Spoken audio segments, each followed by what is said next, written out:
Welcome to Space Terminal, the show where we sit down with leaders defining the next century in space infrastructure. Today, I'm joined by Gabriel Schlumberger, Managing Director of Accelerator Techstars Space. Our listeners are leaders, operators, officers, and partners building frontier technologies. Gabriel, welcome. We're going to jump right in. So, you left Fitz Frames, D2C tech company for space in 2024. What inflection did you see that others missed? I was a startup founder. So I did a few startups. I was the embedded startup guy at Disney for a long time, mostly in the consumer and entertainment space. With Fitz, we edged into additive manufacturing. We actually set up a manufacturing facility in Youngstown, Ohio, and we were using the same SLS printers that look very familiar to a lot of additive and advanced manufacturing in the space sector. But honestly, and I had mentored a couple of companies when I was a founder myself, going through Techstars. I've been involved with Techstars for about 12 years probably now, mostly in the capacity as a mentor. And this was methadone for a founder. I got really excited about the sector. I actually took over the Space Accelerator, which we've run since 2019, from my August colleague, Matt Kozloff, who had run it for several years before that. It's a great program. It's run in conjunction with NASA JPL and US Space Force and SpaceWorks. And so as such, just a tremendous opportunity to dive right into the middle of what I think is a fascinating and flourishing industry. Let's talk about the space market. 2025 to 2026, how has your addressable market shifted and what trends do you see? This is one of the reasons I'm so excited about the space market in general. We're still very early days. I think that every investor had a macroeconomic, when launch cost gets below $2,000 per kilogram, maybe we should start investing in space. And I think that no one expected launch cost to come down so quickly. And I think that we're really just sort of scratching the surface. I sort of compare it to the early days of the internet. I honestly feel like we're at sort of 1993, 1994. Like, people are still talking about this information superhighway. No one's really sure what everyone's going to do with it. There's not a ton of consumer in there, but I do think that in the next 10 years are going to be an incredible time in the space market. I'm already starting to see that just in the cultural bandwidth that it's already starting to take. People are talking about it a lot more. I think what you're going to see is a lot of people who, like with the internet when it's first coming to the fore, you're going to see a lot of smart people who are maybe working in other industries start to move into the space market. Somebody who's graduating today, who's, an amazing, smart kid, is going to be like, oh, do I take a job at Goldman Sachs or do I take a job at a space startup? Something they wouldn't have even considered, 3, 4, 5 years ago. The Space Force has a mandate to drive more commercial participation in space. So this shift from defense only to dual use, the Space Force, NASA, and all participants, is it faster or slower than you predicted? And what are the bottlenecks? It's a really interesting question. I think that it is both faster and slower than I anticipated. We've been running the Techstars Space Accelerator, as I said, since 2019. Techstars writ large has also invested in about 200 other sort of aerospace and defense companies. And in a lot of cases, dual use was not a 50-50 split. It was in many ways, tended to be 80-20 at best. Maybe it was 95-5. And the business writ large was predominantly, even if it was a B2B thing that you were selling, it was typically B2B to G. So the end consumer, the end user for whatever you're doing, what ended up being the government. I think that that's shifting radically, and a few different use cases are coming to the fore really, really quickly. I think that fundamentally, though, the shift for startups especially for early stage startups, is still very much dependent on non-dilutive funding. This is such a complicated and long duration business. It's not the best fit for your typical venture B2B SaaS investor who, would put money in and expect to sort of see return in the time frame of a fund, so 3-4 years from now. And so in a lot of ways, what we work really closely with our partners at SpaceWorks and Space Force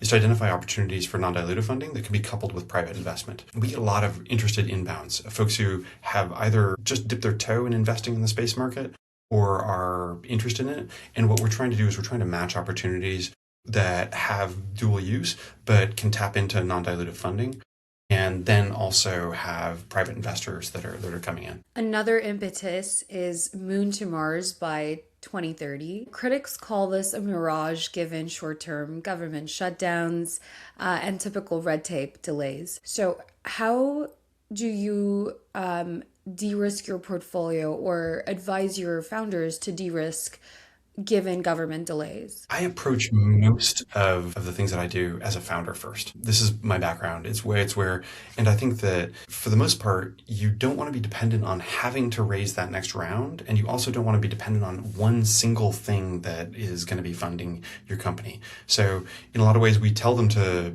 you have this great, amazing application for, comms to Mars or, something. How do we keep you alive long enough to actually be able to capitalize on that? And so what are the short-term opportunities? What are the pieces of your technology that could potentially have applications? This is where I think dual use especially comes in. Are there terrestrial applications for the space thing that you're developing?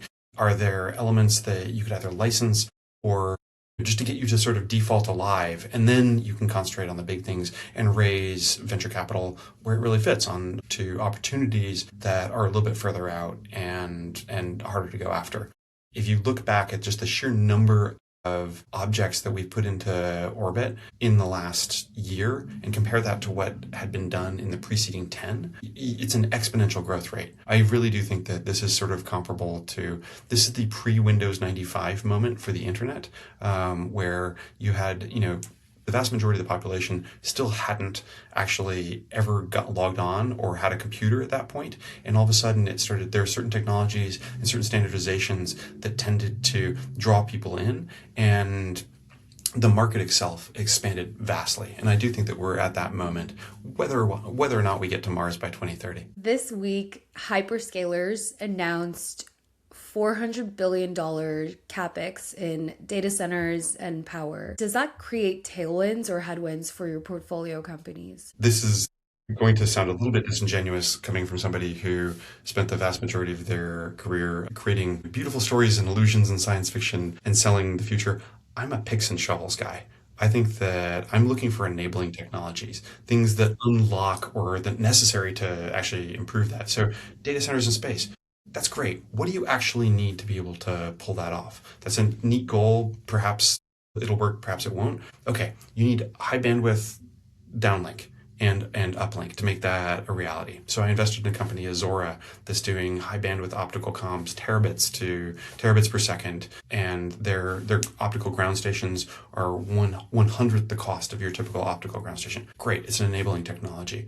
For startups, you need to de-risk them actually getting into orbit. I invested in a company, Ant61, who has a small box that is both secondary comms, but also a completely independent, self-powered source if you have a failure in commission. And so they think that they can solve about 50 to 60% of all commissioning problems. So for a young startup or even for a mature company, it just de-risks the opportunity to get into space. So I'm looking for the picks and shovels opportunities. And in this picks and shovels environment, we see a broad shift to asset heavy hardware companies. What leadership traits win that game versus a software? I actually think that you have a dual unlock there. So there's a bunch of folks who are focusing on really heavy infrastructure, complicated hardware projects that are huge capex. Frequently, that's all well and good. You also need software to be able to support that, and those unlock software opportunities as well. Amazon built a tremendous number of data centers to create AWS so that no one else had to. So I think that I think that you have this back and forth interplay. I think that when I worked at Pixar, Steve Jobs at various different points would say, we're saying no to a bunch of really good ideas just so we can focus on only the great ideas. So if you're throwing good ideas off the bus, then I think that you're left hopefully with only the great ideas. And I do think that the leadership traits of being able to focus and being able to identify the longer opportunity and all the things that are going to get you to there while still saying no to a bunch of interim or potentially, good but not great ideas. Those hold true whether you're doing giant macro scale projects or a simple software.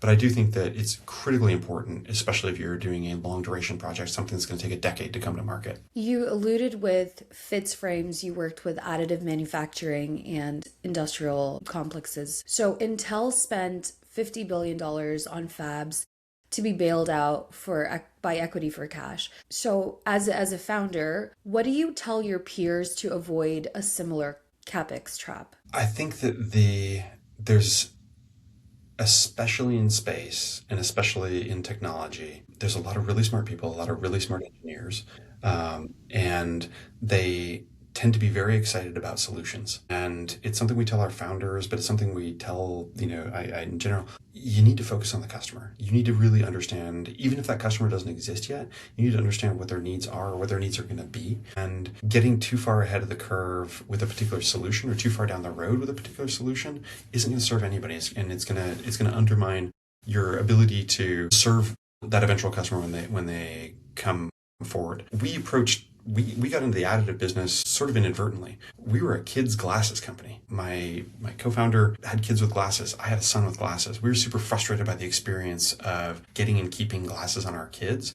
We came to additive manufacturing because that was actually the fastest way to get glasses onto kids' faces and to be a better alternative for parents and kids. We didn't start with, hey, wouldn't it be neat if we could 3D print whole glasses, including the hinge, and put lens, and the technology served the end goal of the customer. And I do think that keeping your eye on the customer and really falling in love with a problem rather than falling in love with a solution is critical, whether you're investing hundreds of billions of dollars in infrastructure or just building a software company. Are you product first or customer first? I think that the best founders are folks who genuinely fall in love with a problem. Ideally, it's something they've experienced themselves that they're trying to solve, but frequently it's something that came out of a conversation, or it's something that came out of a presentation that they saw at Space Force, or if we don't solve this, we're not going to be able to get to that. It's a little bit of foresight. I do think that I'm problem first. I think the customer can shift out from under you. We started a kids' glasses company. It turns out the people who bought the majority of our glasses were adult women of color. But we had invented a technology with non-proportional sizing of frames that actually served both markets really, really well. And so it shifted out, the customer shifted out from under us, but ultimately the problem we were solving, that glasses just don't fit all that well, was the same. And so I think that falling in love with a problem and really understanding it and really understanding the dynamics of that in the market, that's the key to success. TRL 4 to 7 is the valley of death. What's common to startups or your portfolios who've survived? They iterate really quickly and they hack their way to orbit. Again, not all of our companies are dependent on getting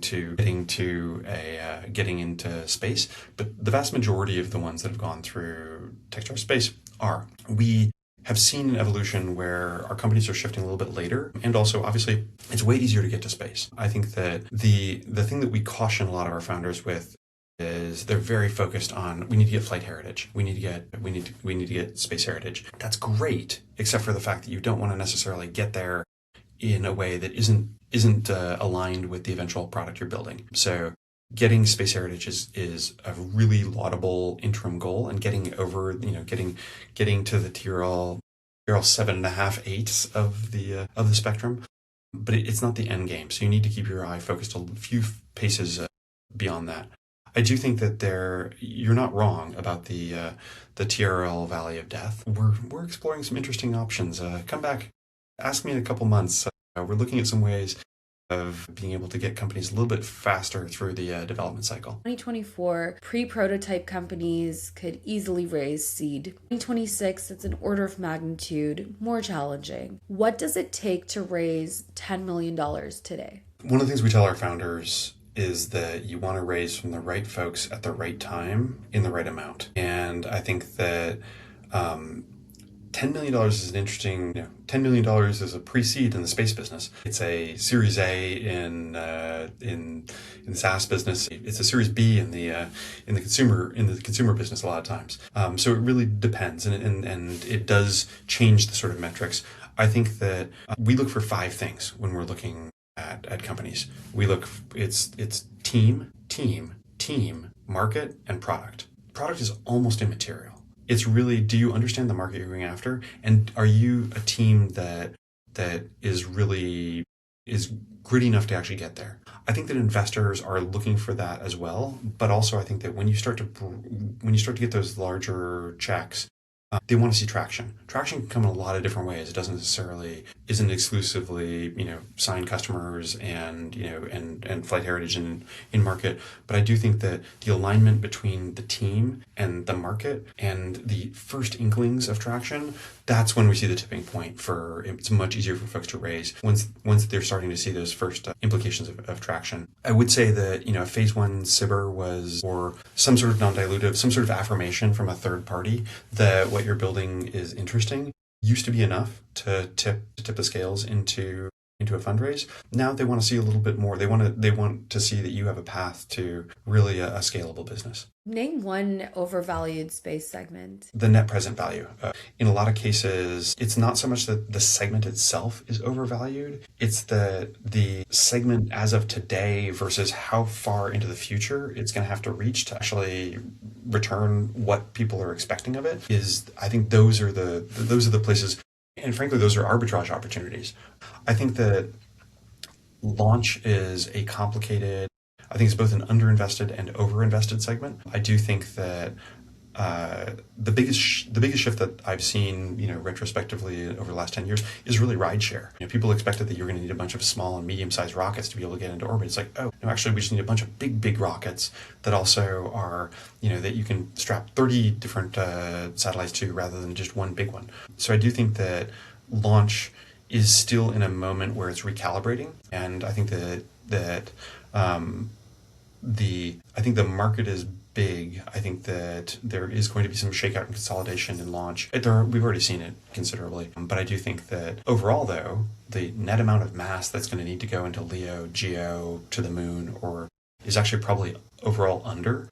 We're under indexing on the potential for up mass in the next 10 years. But I do think that there's been perhaps excessive investment in certain segments of launch. Is this your take for just the United States, or is this a global view as well? Because we see a lot of sovereigns now investing in sovereign launch services. One of the great things about the Techstars Accelerator is Techstars is a global company. We have accelerators around the world, but we also have exposure to a lot. And some of our most successful companies with the Techstars Space Accelerator, despite the fact that our key partner is U.S. Space Force, have come from elsewhere. So, as I said, Anta 61, they came from Australia. Cadillac Space, Pixel, they came from India. I think it's a great stepping point. I do think that the global space economy, and it really is, this is a global business. I think there's huge opportunities. I do think that there's an obvious advantage to countries that are on the equator or near to it to invest in launch. I do think that it makes sense.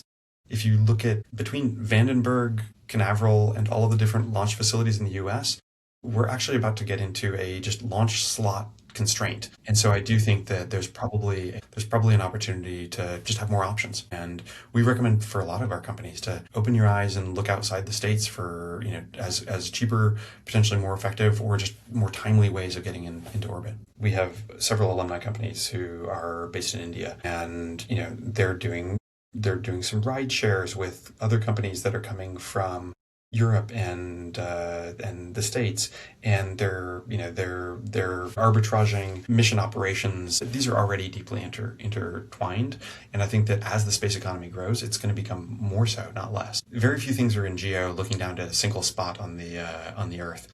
Almost everything in space is currently in LEO, or it's going to be in VLEO.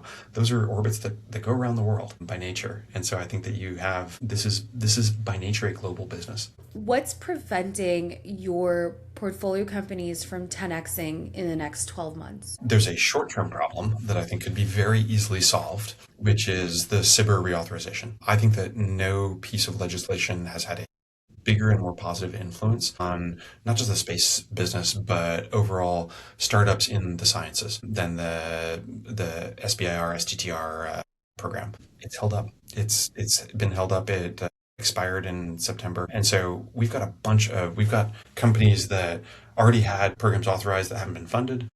We have a bunch of great startups that are waiting for, they know that they're filling needs that are mission critical to either the warfighters or even to the sciences and have a big commercial application. That has been a wildly successful program, not without some flaws, but I think overall a wildly successful program in driving innovation and startups in the sciences. What can companies do until then? Are there other alternatives for funding? It's partially what's already happening. You have a venture leaning in. I think they see an opportunity to potentially get some companies. There's some value investing that's going on right now, particularly in early stage for folks who are probably going to be able to complement that investment with a non-dilutive funding as soon as it's reauthorized. So I think that investors are seeing potentially some better opportunities that they at lower prices than they wouldn't in previous years. We've been telling our companies also, are there commercial opportunities that don't necessarily require a big capital investment that you go after right now? Just something to get to default alive. Are there, you can, in when you're dying of starvation, you can live off of mice. You don't have to necessarily go kill bison and deer. So I think that we've seen some companies that have been just hoovering up little opportunities. So I think it's a great way to build your product. It's a great way to build resilience. And honestly, in some ways, it's a great way to do lower risk, lower consequence. You can be a little bit riskier if you're not necessarily, risking a big, 10, 20 $20 million stratfi. When should a space founder consider debt funding or debt capital?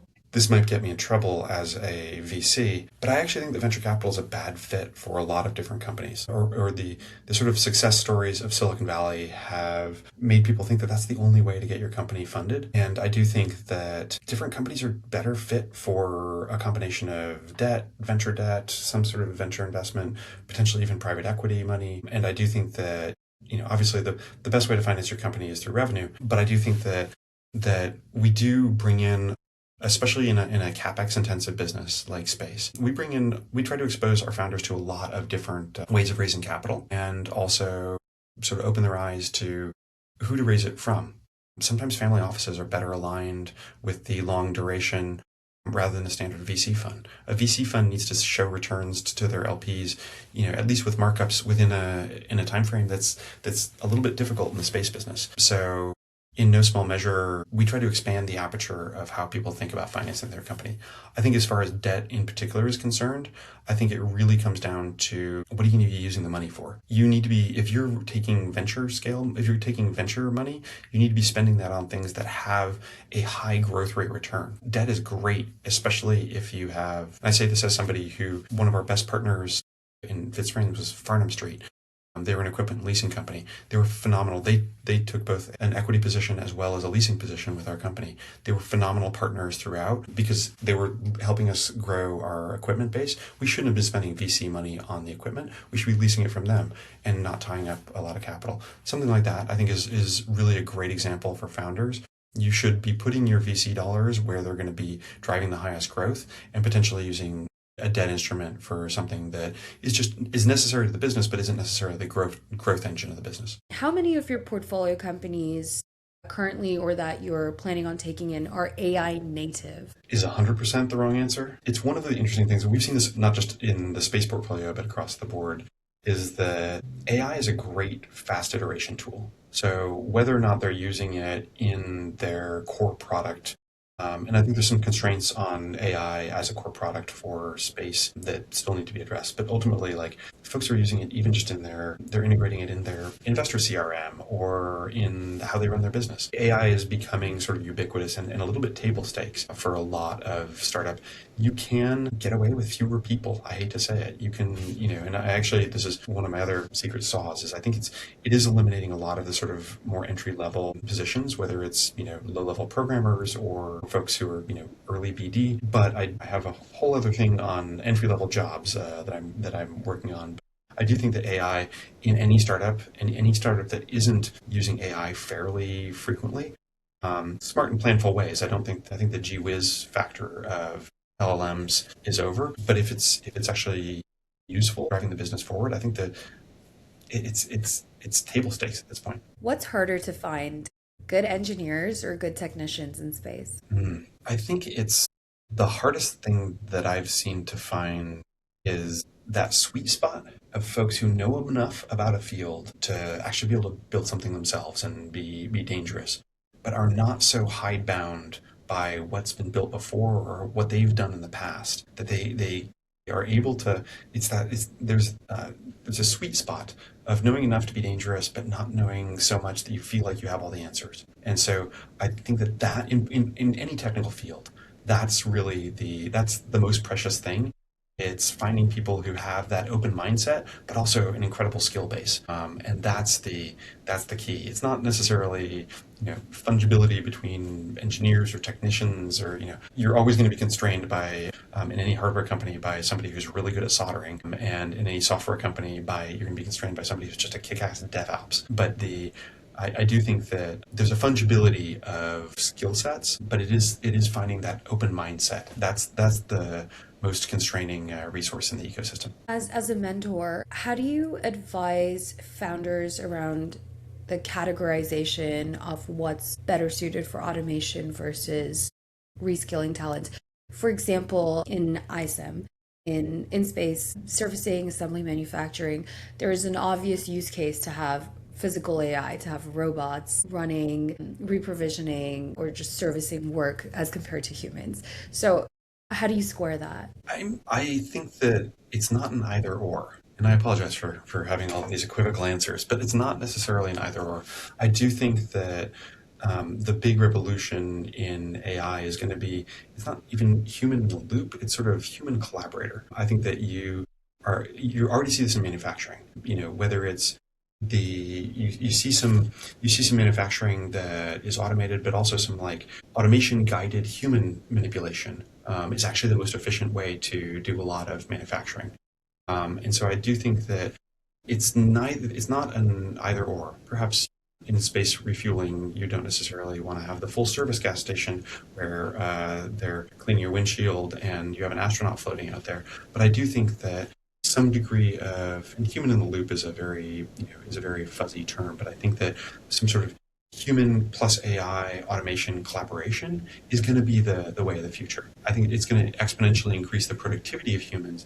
It's not necessarily just going to be guidance of humans, but I actually think it's going to be human assisted by AI or human assisted by automation. That's going to be the 1000x productivity driver. I'd also love to get your take on a couple debates I've seen online. So, space data centers, bubble or profitable at scale? Again, a very fraught question. I think that it reminds me a lot of dark fiber in the early days of the internet. Like everybody was racing to put optical lines, and some of the highest valued internet companies in the early .com days were these folks who were putting these high-speed data lines between continents. You would be hard-pressed to remember any of the names of those companies. And after the dot-com crash, there was a lot of dark fiber for a long time. It has then been filled up and more. So I do think that the idea of space data centers is an interesting one. I think that there's a lot of other applications, but I do think that we sort of carry the conceptions of what they would be doing, whether it's Bitcoin mining or some sort of AI. We're thinking about it in terms of how do we create the best buggy whip. There's going to be, if the resource is there, people will find interesting and novel ways to use it. So I do think that it's probably overvalued in terms of current applications that we know about right now, but undervalued in eventual applications. So I think that humans are remarkably good at finding novel uses for things that are lying around. So I don't think that the current use case for data centers in space really supports the cost of actually putting them up there. But I think we're going to find some really interesting use cases that we hadn't even thought about that would justify it. What second derivative applications or novel use cases are you looking forward to? Oh, it's one of my favorite questions. I tell my founders frequently that you feel the second derivative, but what actually matters is the first derivative. It's the direction of travel for your startup. Like, are you actually making progress? But you feel like this is awesome. Like, last month we had 2 orders, now we have 10 orders, and next month we're gonna have 100 orders. That's important, but that's not necessarily the key driver. It's really like, are you getting more orders along the way? I think that we're at a really interesting convergence point of a few different technologies at the same time. So I think that quantum's coming into maturity at the same time as automation and AI. at the same time as launch costs coming down. And I think that you're going to see not just an additive change because of those three technologies coming together at the same time. It's going to be triple exponential. So I'm really excited about the collision point of those three technologies at the same time. That's really, I think, what's going to be the sort of macro drivers of innovation. Where do you think quantum's going to have its OpenAI ChatGPT moment in space? I think that the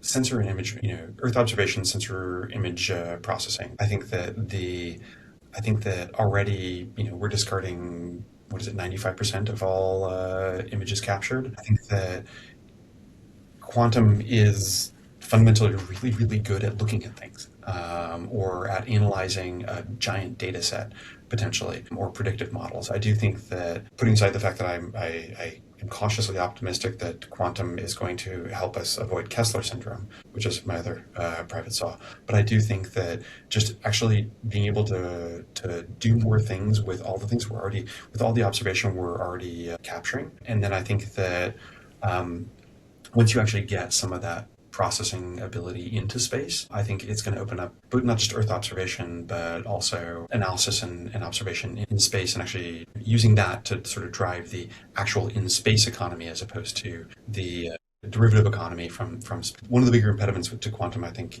right now is that you want to know when to jump in, and if you're a little bit too early, the hardware's going to evolve so quickly that what you do will be antiquated before it even sees the light of day. And so I do think that we're approaching that point of inflection where you can actually commit to quantum edge compute. I do think that SAR is a very obvious use case. I think that SAR is actually much broader than people realize, and I think that there's a lot. It's not just looking for a lost, not just looking for a lost hiker in the woods or a boat somewhere or a there's a lot of different applications. When you have the ability to look at everything that you're capturing, and you're neither constrained by downlink, nor are you constrained by actual analysis capacity, I think it opens up a lot of interesting possibilities. And I do think that yeah, it's coming. It's really, are we 6 months away, 18 months away, 48 months away from a real breakthrough application? What's an application or innovation in SAR that excites you? I don't want to reveal too much. I do think that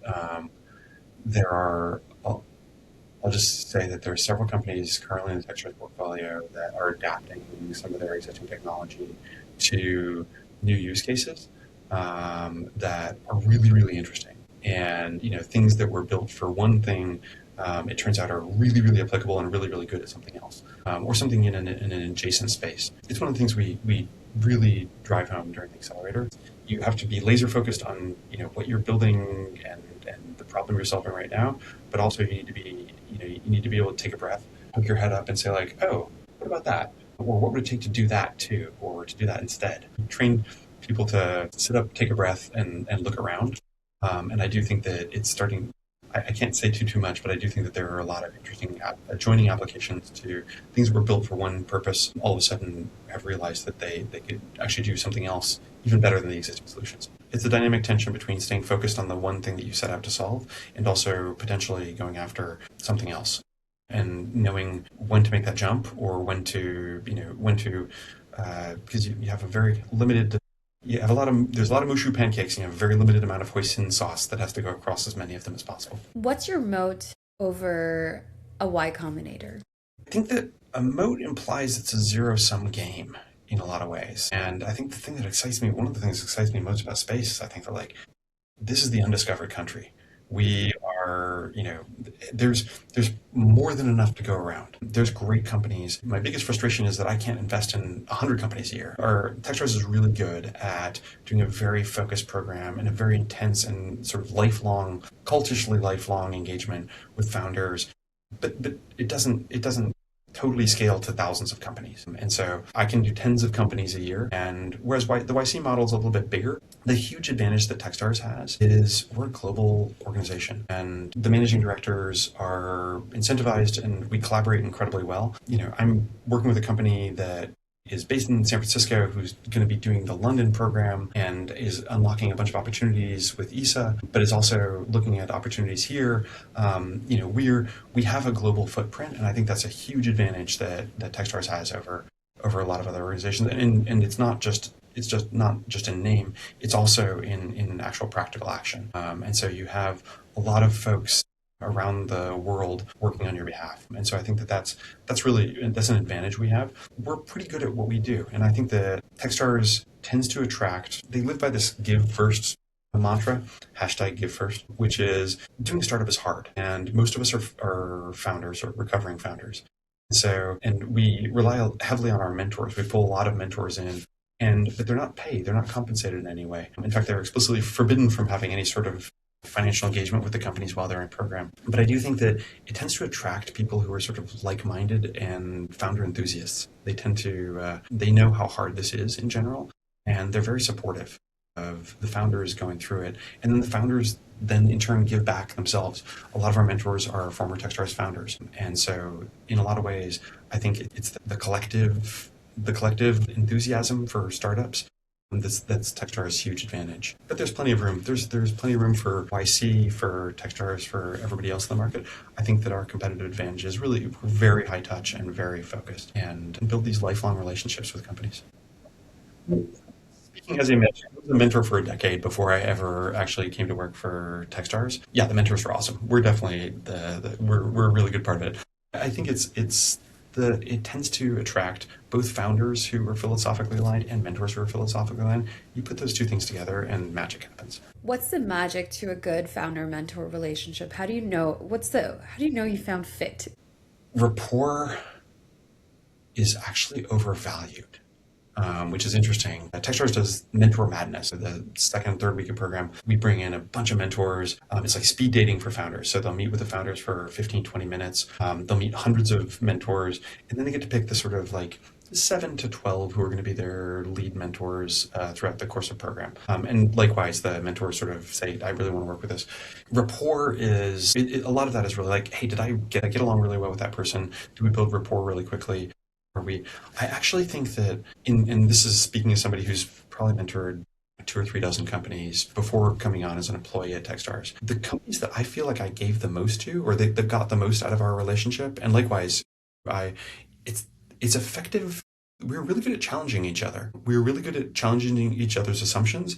I would say something like, okay, let's unpack that. You're saying that, but like, let's unpack how that's applicable to us. And likewise, they would say something and I'd be like, have you asked yourself these 3 questions? And I do think that like a sort of a challenge of assumptions has been the most productive of mentor company relationship. I was the guy they brought in to teach storytelling. I can teach storytelling to a couch. And so especially for technical founders who, are really good at speaking to a very technical audience, but kind of fail at the lay audience, I would drag them through the mom test and really work with them about how do you tell your story at multiple different levels, all the way from my mom to, a fellow PhD in astrobiology. And so I think that in a lot of cases, though, that is me challenging, like, hey, you're saying this, but I'm not sure you understand how that's being perceived. Or them saying, like, you want to talk in hyperbole, that we're solving everything, and I'm a scientist, and nothing's an absolute. So I do think that like a dynamic tension of being able to challenge each other's assumptions and get to better truth and better storytelling, that's critical to a good mentor-mentee relationship. What percentage of your 2025-26 cohort will still exist in 2035? So this is the secret that Techstars does not advertise quite as well as I think they should. We tend to build survivors. So of the 5,000 companies that have gone through Techstars since they started in Boulder, I think 3,700 are either acquired or still operating, which is in vast defiance of the venture investment rate. Venture presumes that 90% are going to die. I mean, that's why investors look for the power law, because they know that it's this sort of insect model of reproduction. Like they know that they're going to have 10,000 or 10 million babies, but only one of them is going to survive. Whereas Techstars actually creates really resilient founders and incredibly resilient businesses. And so I do think that, of my 2025, 26 cohort, how many are going to be around? Was it 2030 or 2035? 10 years. So 10 years from now, yeah, I'd expect 85% to still be around. And honestly, the even for the companies that don't make it, the one thing I've seen in the 10 years of working with Techstars, we create dynamite founders. The thing that they're working on currently may or may not be, a wild success, but the next thing they're going to do is going to be amazing. So I do think that the biggest output of Techstars is not great companies, it's great founders. And I mean, they do great companies as well, but I do think that the founders who've gone through Techstars, they're incredible. And they were probably really, really good coming in, but they're incredible coming out. Bringing it back to the terrestrial impact, what does the world look like 10, 20 future years down the line when these space companies win? I don't think you're going to see any cell towers. I think that the ubiquity of space, if you sort of cast out, and you don't even have to cast out that far, assume no limits to downlink. There's no limits to what you put into space, or how you get data back and forth to it, or what it can do. I think that it's sort of a world of perfect information at LEO. You can always be looking at everything on Earth and also communicating to anywhere on Earth nearly instantaneously. I think that there's the applications that we can think of right now are cell phones that don't need towers or that don't need charging, or a drone that can stay aloft indefinitely because it's being beamed power from space. You're not your laptop or your phone is as powerful as your laptop because it's using edge compute that's aloft in orbit. And I think that but those are pretty pedestrian applications, right? Those are looking through the lens. It's asking somebody who's driving a horse and buggy, like you're thinking in terms of horseless carriage. You're not thinking in terms of Waymo. And so I do think that like the applications really haven't been invented. The very obvious ones are, I think, even futurists are going to underestimate just how many and how fast the changes are going to come. So, what should we look forward to from Techstars Space over the next 3 months? We more than doubled the number of applicants last year. I think that it actually speaks to the strength of the space economy. We saw founders from, I think it was upwards of 70 different countries who were applying to the space. I think that this is drawing in the other exciting thing is that we get to meet a bunch of just crackerjack smart, amazing folks from all over. So I do think that you're going to see a lot of really fun, interesting news coming out, both from a lot of our portfolio companies, but also potentially some game-changing stuff that we're going to be implementing pretty soon. But I do think that it's the biggest thing that I'm excited about is just the number of people who maybe didn't consider space as a career, who are like, yeah, maybe I should roll the dice on that idea, and maybe now's the time. In general, I would encourage people to, especially those who are at the early parts of their career, hey, you might not have considered space. You might have been looking to go into finance or biology. Like space could be a really interesting career path that is going to draw in a lot of smart people. When you think of space, you think of defense, you think of comms, you think of a few things that are the current applications. I think you're right. Space is basically the internet. It could be any number of different things it's going to support, and it's going to be the underlying platform for a bunch of really interesting technologies. Finally, Gabe, how can prospects contact you or Techstars? My LinkedIn is wide open. If you just Google Techstars Space, you'll find our contact information. We try to get back to people we get a lot of inbounds. I am, as a fellow founder who got lifetimes worth of help with my own startup, probably undeserved and certainly without any sort of compensation, I'm just generally pro-founder. Do the program, don't do the program. I'm happy to chat. I'm happy to help in any way I can. And I think that's sort of a universal sentiment amongst folks at Techstars. This has been Space Terminal. I'm Zuni from Imagining Forward. We have new episodes out every week. You can find Gabriel and Techstars in the show notes. Thank you for your time, Gabe. This was a pleasure. My pleasure. Thanks so much for having me.